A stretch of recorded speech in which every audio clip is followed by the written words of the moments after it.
What's up, everybody? Welcome to the first ever episode of POG RX. If you are not familiar with medical lingo, you're in the right place. That stands for Player of the Game Prescription, because this is the only show on the entire interwebs that is going to make you a better video gamer every single episode. I am guaranteeing you're going to walk away from here with skills that can help you improve your gameplay every single episode we hit you with.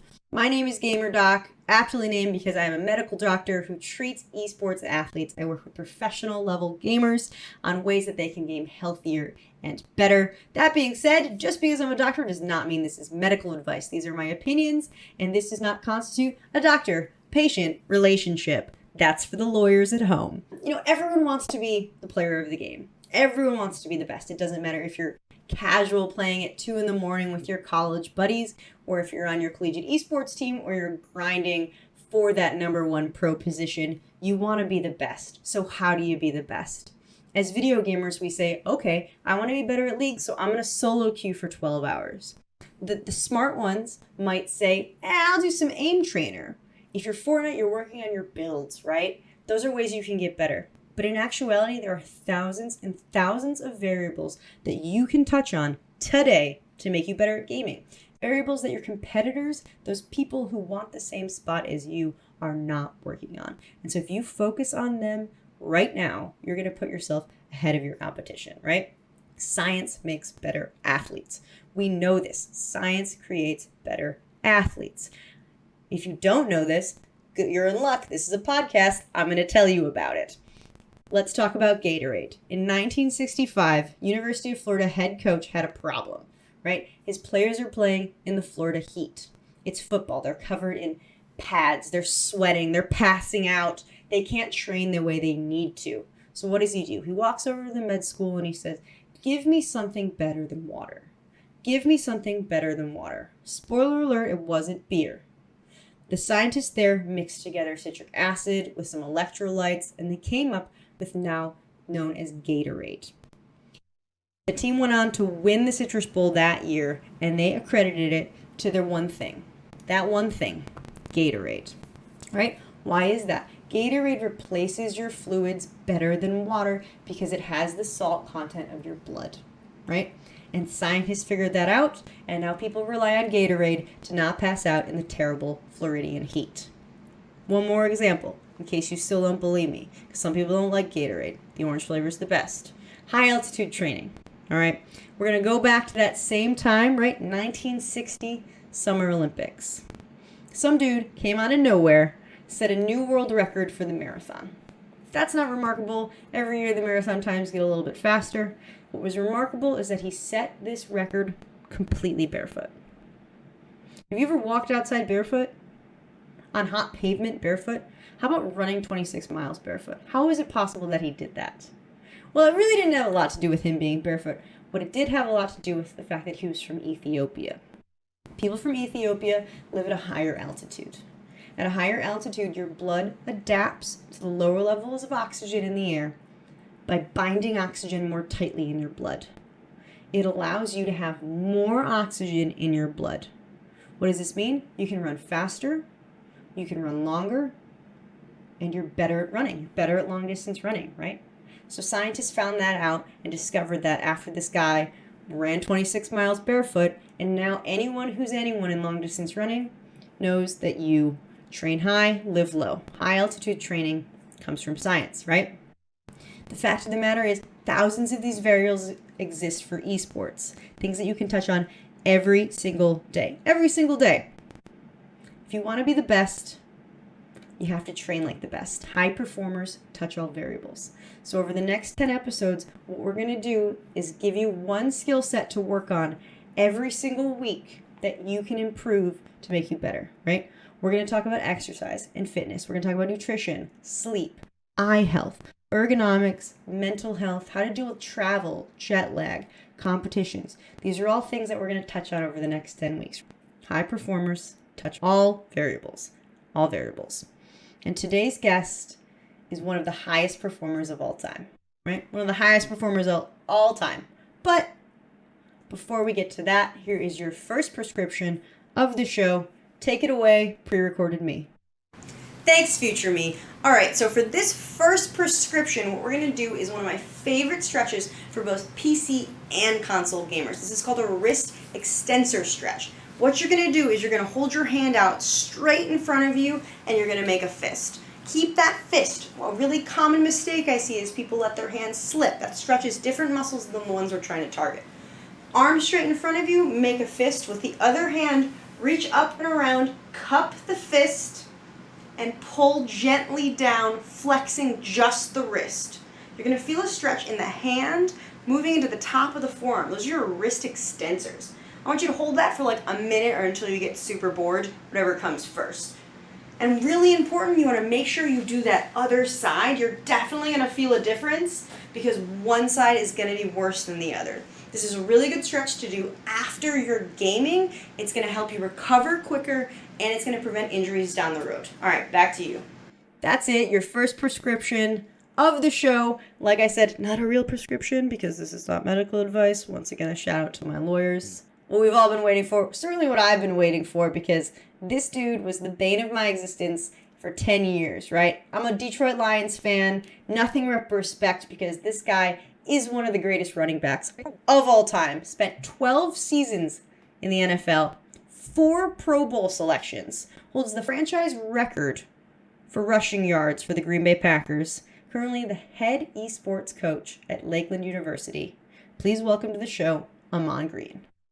Ahman, thank you so much for being on this show. You know, I'm not saying this to make you feel good, but you're an extremely talented individual. You know, what you did at Green Bay, what you did before that at Nebraska, you're a god. And that doesn't really start and stop at traditional sports. You've transitioned over to head coaching esports at Lakeland University, which is what brings you to this show. What does a head coach of esports do? Oh man, we do a lot, and I love it. It's something that is definitely work. It is not for the faint of heart, because you got to do things from like for me last year. I basically did everything from scratch. I was starting a program. The only good thing is that there was an esports club that was already on campus for the past couple years here at Lakeland, and so I had about 15 kids I could recruit right there and talk to them and like, hey, are y'all ready? Y'all been doing this esports club meeting once a month now for 2 years or a year and a half. Now are you ready to now take it to the next level? Or now you ready for practices, game review? We're gonna work out physically together as a team, including workout or the game together as a team. And they're like, work out? You mean in the weight room? I'm like, yeah, in the weight room. We're gonna get in there. I'll say, look, I'm not building football players. I know that. I'm building gamers. I'm building people that are going to sit down most of the day and mouse a keyboard or controller. So that means I want to make out, work out you still got to work your body out. So I explain that, working out their core, stretching, making sure your low to mid back stays loose, working out the shoulders, the forearms, and your fingers and hands to avoid carpal tunnel and things of that nature. And then just the fitness side of it, getting your heart rate up, hand-eye coordination. So I explained all that, and they were like, "Oh, okay." I was like, "Yeah, I'm not gonna kill y'all in there, but you're gonna sweat." I said, "You're gonna sweat." So that part was just talking it out with them, and that's something I learned, when I was getting my certification for leadership. Is just like you just gotta tell, your whoever's following you, the students, your players, your coaches, tell them straight up. Don't beat around the bush. That's something I learned from my mom and dad, my parents and my family is like, tell me exactly what I need to do. So I can learn and do the right thing and make sure I'm right on point. So that's what I told him. I told him exactly what I knew. Look, I don't know a lot about this game, but I know about team dynamics. But also, I want you to start learning that not only do you need to be, a great esports player by playing the game at the top end, knowing the mechanics, knowing the strategy, but then physically, I want to make sure you understand how to take care of your body while you're being a gamer, because that's part of it. I know several pro gamers. I know several team organizations that they have a coach, they have a nutritionist, they go to the chiropractor, they go get massages, weekly. So some of that stuff we won't be able to do obviously at the college level, but some of it we can. Yeah. We can work out. We have a weight room, we have a gym, we have this campus. We could jog around, we could walk, do team walks together, which we did last summer. and teach them that the whole full spectrum of being a professional. Because for me, being a professional athlete is not much different. I mean, because nutrition, getting sleep, making sure everything is aligned, and then obviously knowing our game, knowing our sport from the mechanics to the strategy to why I got to be a teammate, like this for my other teammate, have each other's back, and how we communicate in practice or in game or in meetings, and how that makes it all easier once we get to game time. So as a coach, you're doing all those things. You have, many hats on. And so sometimes you're a counselor, talking kids through coming out of a bad day at class or a bad day at work. Being at the college level, because I'm a college coach, so I had to deal with that, but I was ready for it. I was all excited, to have my first conversation when one of my players came in and they had a bad day at work, and I had to be like, for me, it's hearing them talk and get it out of their system. Then also me saying at the end, I listened, I got everything down, just take a break. You don't have to go to practice today. Or you could take 10, 20, take as long as you want before you get into practice. You don't have to jump into practice because you have so much going on. And obviously we know part of everybody's day last year, for 2020, it was interesting the Yeah, whole year. interesting. So yeah, I say that's the job, and then teaching the athlete more things that you would thought they would have known, like taking a loss. This is what we were talking about before you went live. And I said that was my biggest conversation all the time, because a lot of my players, you would have thought. I mean, I saw deer. They had the deer in the headlights look when they were losing in the regular season, or even our scrimmages. They would lose a game and they just didn't know what to say. If it was not to say anything to hurt somebody's feelings or things like that, I was like, well, we got to talk, because there's a lot of what went wrong in the game that we could talk about. Yeah. And we lost. So why did we lose? And then we get into the strategy side, or if you didn't know the buttons, or if you didn't have your key bindings right and things of that nature. It's like that stuff, the mechanics you got to have right before kickoff. Basically, when that game starts, you cannot be figuring out, okay, the X button does this, the S button does this, the DWs, you got to have that already set so that you're not thinking about that. And the only thing then you got to adjust to is the game management, talking, doing the call outs amongst your teammates. And then another big thing was defining those call outs. All right, top middle, what's that mean? Bottom right, what does that mean? Blue guy, or, Winston, who say something, describing who and where is attacking you. That's an Overwatch reference right there, or Mm-hmm. Call of Duty. I like to say the room. I'll tell you, you say the location and you say how many people that are there, on you. I'm in the engine room. There are two of me. One is one shot, or one is low with energy or whatever, his health bar. Let's let them, you get that verbiage out, then your teammates can then come help you out Yeah. and get the win and not get the loss in that situation. So yeah, manager, or I say head coach job is one of many. You got a To lot answer. of hats to wear. And Exactly. I love everything you said, because, what I always say is gaming is a hobby and esports is a career. Esports is a profession. And I work with, I'm a medical doctor. I work with traditional athletes. I work with esports athletes, and all that stuff that you just said, like VOD review, communication, equipment management, specific skills, all that stuff you learned because, you probably played football when you were 4 years old, your whole entire life, and you interacted with hundreds of coaches and trainers and medical doctors, and you gained those skills over time. But in esports, we don't have that path to pro like they do in traditional sports. So you might be the first person in their life who's like, hey, you need to warm up before you go out there. And they're like, what are you talking about? Was it hard for you to get buy-in in the beginning from these players, or did they just kind of listen? Majority, no. It was easy to get the buy-in for the majority. There were one or two that wanted to stray, go astray, out of the herd. But I was able to reel them back in, just to really sit them down, and I say, look, hit me with a question. Why you don't think we don't need to be in the weight room? Why is that? Or why you don't think we need to warm up? And it was other little things I threw in. I remember with my Rocket Team players, yeah, two players that had been basically playing together since their freshman year of high school, and now they were seniors, and so they never had a coach. And so for them, this is new world. Not only playing competitive college, but then now having somebody like myself saying, okay, practice starts now. Now you're going to warm up for 15, 20 minutes, and then you're going to this, that, and the other. So the good part was they actually had a routine. They had a warm-up routine that was between 20 and 40 minutes. I said, "Okay, then I don't need to tell you anything, in terms of the warm-up, that aspect." But then later on, I gave 'em actual physical warm-up for their wrists and hands, and some did it, some didn't. But I remember one getting in like I say a team activity in Rocket League was I was doing my homework and I found and I kind of related to football. Like so in football, we had a drill called 9-on-7. So it was basically skeleton. So dumb down the defense and you run the ball. And you only have I think you only have that's the reason why it's called 9-on-7, because you only have 7 defenders and 9 offensive players.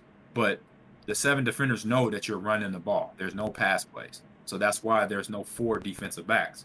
You minus the defensive backs, so now you have 7 players.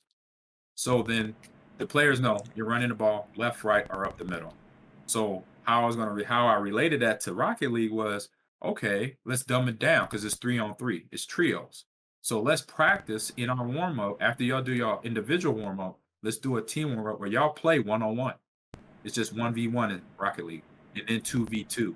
Because eventually it'll be a lot easier if you get used to playing Rocket League 1-on-1. You'll really be comfortable when it's 3-on-3 because you know where to rotate after a shot or when you're defending. In 1-on-1, you're pretty much the whole team itself. So if you miss that defensive move where you go for the ball and you miss it, then that's mostly an offensive point for the other player. So let's just get in that mindset because then you know where to go, you know where to react, and then you also you start to build up that tolerance of losing a lot better. When you build up that tolerance of losing means nothing to you Hmm. other than I got to get better. Okay, what did I do wrong first? That's the things that where you get out of losing that I learned throughout my entire career of football and baseball and basketball that I wasn't never once questioning my coach or my teammates. I was like, all right, what did I do? What did I do wrong in that mistake? And so that was the biggest thing I say eye opening for all the players that they have to learn how to tolerate losing to where it's not a bad thing. It's actually making you better. And then once they got that part, then a lot of them got better in terms of practice and playing the game throughout the season. Yeah. There's so many hurdles to overcome in terms of the mentality and the physicality of esports. And it's wild. I mean, these kids are so lucky to have you because not only do you have that game knowledge that you can transfer over, but you have all the other aspects of training. And I love that you're talking about warming up because that's one of the things that I really harp on is physically warming up. It not only is it going to make you play better, it's going to make your nerves go faster, it's going to make your hands move quicker, but it's going to prevent injuries down the road. So, I gotta know. So you showed up to a game. It was probably 12 p.m. your time was kickoff time most of the time. Most esports players, right? If their game's at 12, they're showing up at 11, 11:15, running a couple matches, and then starting. That would be absurd if you did that. So what was your typical warm up? When you were playing football prior to stepping on the field. So I was usually 12 o'clock kickoff. I was at the stadium at 9 o'clock. So I was there 3 hours before kickoff.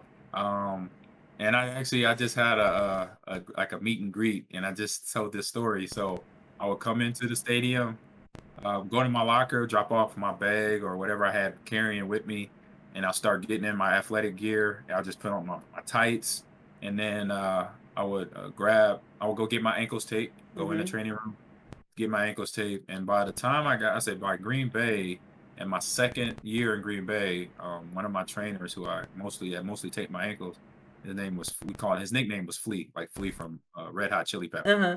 He kind of looked like him. He had blonde hair like Flea, and so he taped my ankles, and then we both, he found out eventually I was a Batman fan, and then we both were Walter Payton fans, and so every time he taped my job, to do my tape job with my ankles, he printed out a Batman symbol and the kangaroo that Walter Payton wore on his ponies, on his football shoes, and so he put that on my tape job on both sides of my ankle. So I made sure that happened first, get my ankles taped with the stickers, and then basically I ate breakfast or lunch or dinner now. I would go use the bathroom and page through the program. Very important. but I'm listening. I got my tunes on. I got my headset on. I'm usually like at that time, 2001, 2002, 2003 was between like old Biggie, old Tupac, and then about '03 was when 50 Cent came on the scene. And so I had Get Rich or Die Trying just on loop all day, all night, before the game. And then so headsets going, tape job, finally get back to my locker, and that's when I would slowly start, I tape my own wrist and in my head, like the night before, that's when we did all the our team meetings. And so really the day of, it would have been, I might glance at my playbook, but that's because by this time, if I don't know the plays or the strategy of the Not game, gonna I'm learn in it. trouble. Yeah. Exactly.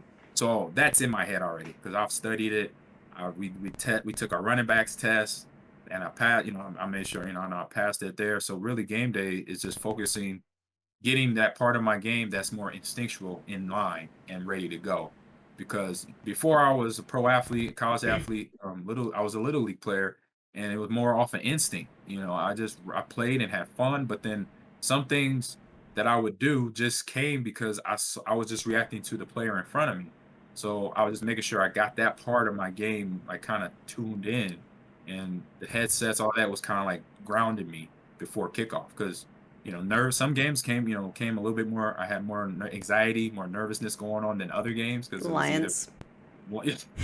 a Lions game, Bears week, or playoff implications if we win, stuff like that. Or college was we got to win the conference to get to Big 12 championship to the national title. So it was the game by game. It's more importance on the game, so it brought in a little bit more nervousness and anxiety. But then at the end of the day, it was like, look, I would tell myself, I would, especially in Green Bay and Seattle. Once I got to the pros, I say, all right, let's put mentally. I want to be at that time in my life of playing sports where I had fun as a kid. So when I walked on, I don't care if it's Lambeau, Soldier, FedEx Stadium, I was playing in Los Angeles on the strip of grass in the middle of the street with all my buddies. Or I was playing baseball at the Diamond. I played in Rancho Park in Los Angeles. I was a kid. I was happy. That's where my mind was. But my body, obviously, at the moment, I'm walking on the field. We're about to play the Lions on Monday night kickoff or Monday night football, and millions of people are watching. All that is like zoned out. I'm not even thinking about that. I'm thinking about the plays that are going to get called in the huddle, and then once I get the ball, what I'm gonna do, or if I don't have the ball, what I'm gonna do. What I gotta, pick up the blitz. Then if no blitz is coming, I gotta get to my route. I'm just taking it step by step, so I don't get like overwhelmed. Like, oh my god, this is ESPN, this is CBS. No, it's here. It's Brett calling the play. I'm looking at my linemen where they getting their blocks. So then I'm not, just totally blindsided by the weight of everything around me. So I could focus just on my game. And as I got older, it got easier to do, and it became better and better to prepare for a kickoff. And I also think, you're talking about this extravagant, this long warm up, this 3 hour warm up, and the music and the things you're listening to. All of that helps your brain, right? Our brains are so dumb sometimes, and you're telling your brain, hey, we're going to play soon. This is my pregame workout, and we're gonna play soon. You need to start getting ready. And I think that is what allows you to hone in and find that flow state where all that other stuff doesn't matter. And that's why in video gaming, that's also so important. Having a routine, having a playlist, having a warm up. It's not just about injury prevention. It's about allowing you to find that state where you are just having fun and you're not thinking about how many people are watching. Is this team going to beat me? What if they go up mid lane? Blah, blah, blah, blah, blah. So when you're talking to your players, do you recommend, a pregame routine? And if so, like, what do you normally recommend? Yeah, I do. I said, hey, if I've told them that story, what I just told you Yeah. a couple of times. I said that, but I tell them that worked for me. Yeah. So find something that works for you. Get your mindset where you feel that you're at your best, but you gotta do that journey. I'll suggest to you what I did. I listened to 50 Cent. I I put stickers on my tape job. Whatever that is, find your area that gets you comfortable before the game because your teammates are going to need you. We're all going to need you once you're in that game.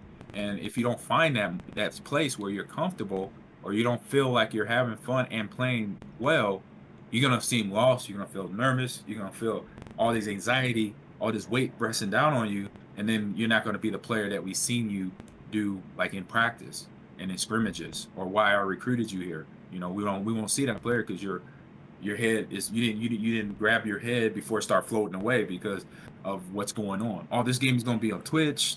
So and so is going to be watching. All that you got to factor that out. That's going to happen, but we need you here. So I just tell them to find. I say that's a journey that you got to do on your own, and I'm here to help. If you got questions, about whatever routine, what's a good idea, what good music, I'm like, that's really on you. That's on you. That's your choice. Because I'm a hip hop guy. Country music not my thing before No, kickoff. thank you. Country music is for a time when I'm sitting on a boat somewhere. But before a game, I got 50, I got Biggie, I got Pac, I got J. Cole, Kendrick Lamar. That's for me though. If it's music, what is your do you gotta call your mom, talk to your mom for a little bit, do what find it. That's your journey. I'm gonna help you. I'm gonna guide you though. And if I say something if I see something you're doing, like you slapping your teammates, like hold up now, hold up. You can't go there. Hey, to each their own. I don't know. Right. It was like, you better just check with your teammate. If your teammate's okay with slapping them across the head to get you hyped for a game, then okay, that means y'all working together. Y'all teamwork, communication. Communication. I love it. Ahman, I feel like I could ask you like 5,000 more questions, but I want to respect your time because there's so few people in the industry who have the background of knowing all the stuff that matters and then knowing how to apply it to esports. And like, this is what I do all day, every day. And I just, you're like this wealth of knowledge that I am just so into right now. Yeah. But so my final question, for football, collegiate football is the pipeline to the NFL, right? Whether you're there for however many years, it's the pipeline. You made huge waves at Nebraska before being drafted by the Seahawks. However, in like collegiate esports, that's not the case, right? By the time you graduate from college, you're mostly past your esports prime. So in your mind, do you think that esports is ever going to assume that pipeline model? And like, what do we need to do to get there? Yeah, I believe it will. It's going to take time.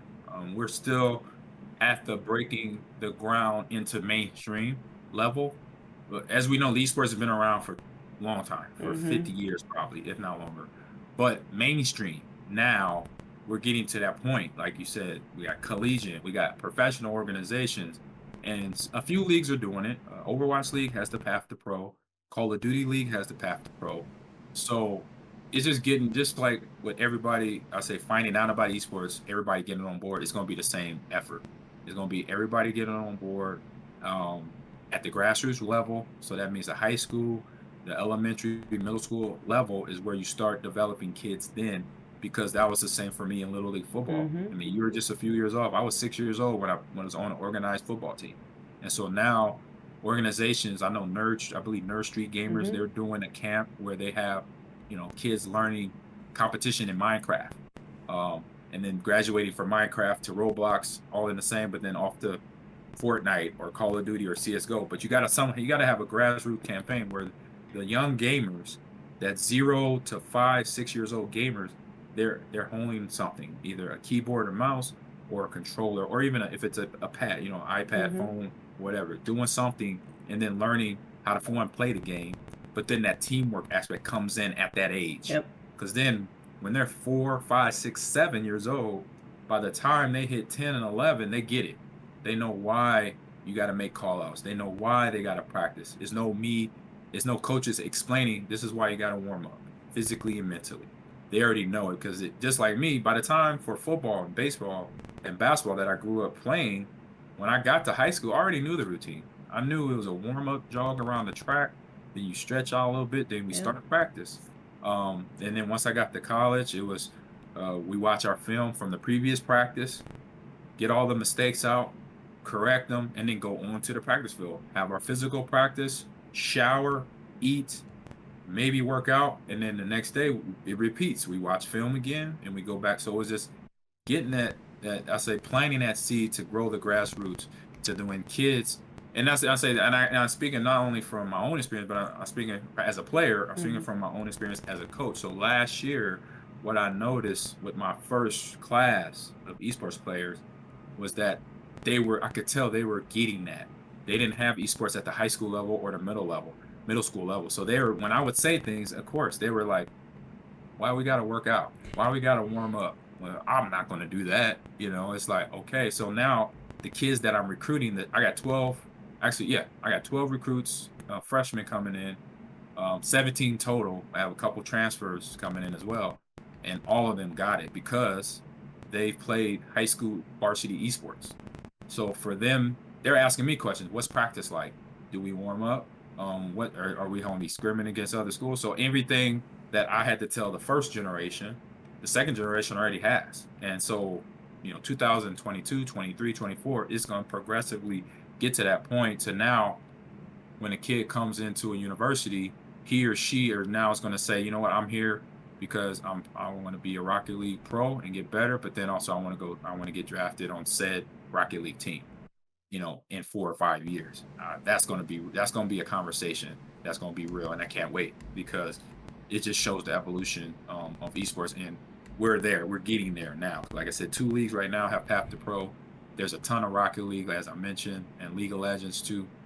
Pro leagues, Path to Pro leagues that are developing but are not quite mainstream, and then it's just going to take us as coaches at the college level to let kids know, yeah, it's good to come here because I mean, you mentioned there's 16-year-olds that are already pros that made millions of dollars. So looking at college, it's like, do I really have to go? But as I told all my family that had the opportunity to go to college and then go pro in football, I'll say you always got to have a plan B.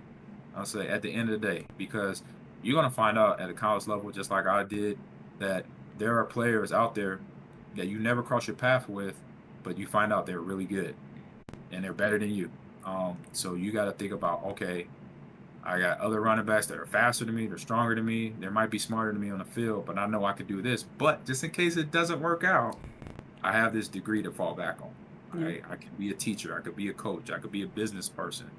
I have this now in the back pocket. So me going pro on Call of Duty doesn't work out, that's okay. If I still want to stream, there's other aspects there, as we know, video, audio, visual, equipment. You can learn how to manage that. But if not, I have my college degree too, to then know I don't fall flat on my face without nothing to back me up, and then me start a career somewhere. And so that's why I tell them, look, I know it's easy to go pro in the esports, but also having a college degree, it does help you out in the long run. Yeah, that's incredible. And it's one of the best things that I also tell people too. And for those exact reasons, there's nothing I need to say to follow up. Ahman, you have been fantastic. This is incredible. We have your Twitter below you so people know where to find you. One last thing before you go, if you're writing a prescription, one thing for people to do to play better, what is it? Ooh, one thing. One thing. I would have to say I've been doing it quite a bit since I've been showing my players is I do the hand stretches before, and I would say get a nice it's a place on YouTube. It's Esports Healthcare, and I did a show with him just like this through Discord a couple 2 years ago now. Nice. And it's Dr. Corey on Esports Healthcare, and he has all the stretches that I do before I start. If I'm playing at home streaming, I do it my own, and I have my players do before. There's a pre-warm-up stretch and there's a post-practice warm-up stretch. This is one of the stretches here. This, praying. I think it's the prayer stretch. So I do those before and after. And trust me, I noticed the difference right away. I know when I didn't stretch. If I forgot to stretch right away, I forget, and I pause the game and I stretch out real quick. It takes 5 minutes, 10 minutes total when you add in both the before and after workout stretch. So yeah, do it. So I'll say that. Love it. Ahman, thank you so much for being on the show. Is there any other things you want to call people's attention to or places to find you or check out? Oh, yeah, for sure. You can find me. So you got my social down, but also social Ahman Green TV here on Twitch. And I'm doing 2 fundraisers now. One is for the Sincere 2000 Foundation, his family who lost their son to suicide. So now they spread awareness about mental health and suicide prevention. And they did a big back to school drive 2 Saturdays ago, but they have a website, sincere2000.org. You could go there, you can still donate, you can still help out in any way, shape you can. They're based out of West Palm Beach, Florida, so if you're in the Florida area, you could look them up. You could probably help them out throughout the year. And then the other foundation I'm helping out is Gamers Outreach, and we're doing a fundraising drive for the go-karts that they built for kids at the children's hospitals to have gaming time for themselves when they're dealing with their chemo or their rehab of their disease or virus that they are dealing with. So we're trying to fundraise for 2 go-karts, which is around $2,000 a piece, and the 2 go-karts or more that we get built are going into the Wisconsin children's hospitals. So in Madison and Milwaukee area. So that's what I'm doing. Yeah, that's Ahman Green TV, and I also do a podcast, Ahman Green's Gamers Lounge. We recorded our 70th episode today. So I'm doing a lot, man. Like I said, many hats that I've learned to do. Well, thank you for taking time out of that busy schedule and stopping by. It's been an absolute pleasure, and have an excellent day. Hey, thank you for having me. You have a great day as well. Ladies and gentlemen, you have heard it here. Your prescription from Ahman Green, warm up. Warm up. We're going to cover that in great detail in one of our subsequent episodes. But in the meantime, you can check out some warm-ups on my Twitter. You can also check out Esports Healthcare, like Ahman recommended. Also, 1HP has some great resources. So does eZone as well. Amazing resources. It doesn't matter where you're getting it from as long as you're warming up. I hope you've enjoyed this episode. Take what you've learned. Take what you've learned from this episode and try it out this week. Try out one of those warm-ups. See what happens. Take your schedule and your training and input one of Ahman's recommendations and see if that's going to make you a better player. I think you're going to be very surprised and very happy with what you find. That's it. That has been our first episode of POG RX. I am your host, GamerDoc. Have a happy and a healthy week.